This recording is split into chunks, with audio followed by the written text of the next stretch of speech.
Безопасность детей при отсутствии родителей. Детская доверчивость и наивность нередко играют злую шутку и приводят к опасным ситуациям, особенно если поблизости нет родителей. Мы рассмотрим самые часто встречающиеся случаи, где есть риски для ребенка, оказавшегося одним дома и на улице.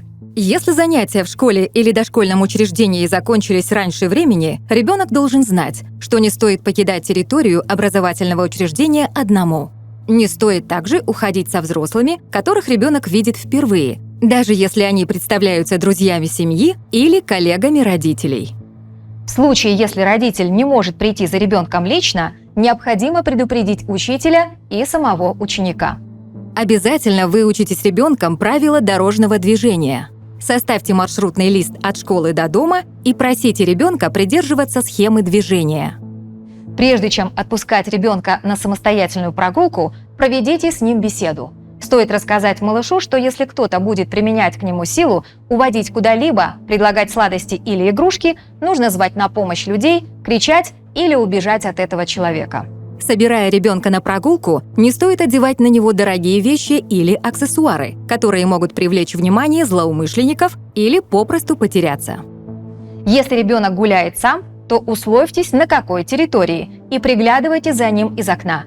Если у ребенка нет собственного мобильного телефона для связи, то стоит попросить номер телефона друзей или их родителей на всякий случай. Если вы часто посещаете различные мероприятия с большим числом людей с ребенком, то позаботьтесь о том, чтобы малыш знал свой домашний адрес. А лучше сделайте нашивку на куртку или другую одежду с адресом и телефоном.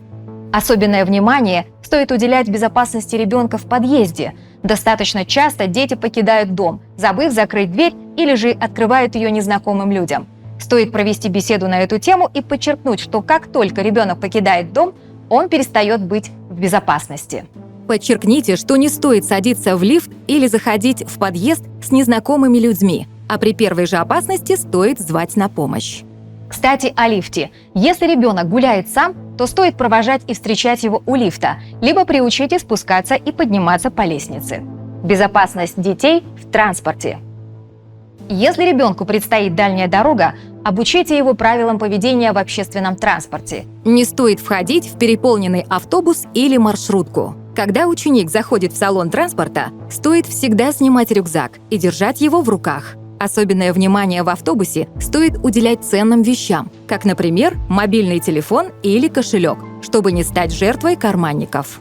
Расскажите ребенку, что в салоне транспорта нельзя прислоняться к дверям и следует всегда держаться за поручни.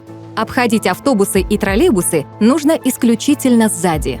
Если речь идет о поездке на личном авто, то стоит заранее подготовить место для ребенка. Чаще всего это детское автокресло.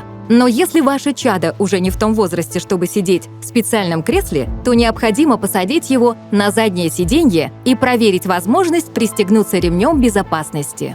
Если вашего малыша укачивает при поездках, позаботьтесь заранее о медикаментах, которые способны будут это предотвратить. Безопасность ребенка, оставшегося без родителей, дома. Научите ребенка, что на окно вставать нельзя, открывать окно нельзя. Дело в том, что большинство родителей любят ставить маленьких детей на подоконник, чтобы посмотреть в окно. Ребенку сложно понять, почему с папой можно стоять на подоконнике, а одному нет. Поэтому не следует использовать подоконник как место игры и успокоения ребенка. Стоит продумать внутренние замки на дверях, а лучше запретить вообще трогать дверь, поскольку часто бывает так, что ребенок случайно закрывается изнутри и не может открыть дверь. В этом случае вызывают специалистов. У ребенка, который остался один дома, не должно быть доступа к лекарствам, бытовой химии, строительным материалам, розеткам, спичкам, режущим и колющим предметам. Ребенок должен знать, что в розетке ничего нельзя засовывать, но лучше оснастить розетки заглушками. В тех квартирах или домах, где используется бытовой газ, всегда есть вероятность, что ребенок может включить вентиль и произойдет утечка газа. Этого не случится, если вентили будут размещены так, что малышам до них невозможно будет добраться. Когда взрослых нет на кухне и плита не используется, нужно обязательно перекрывать газ общим вентилем для того, чтобы малыш не смог включить одну из конфорок. Что касается воды, то опасность представляет сама возможность для ребенка открыть краны и затопить квартиру.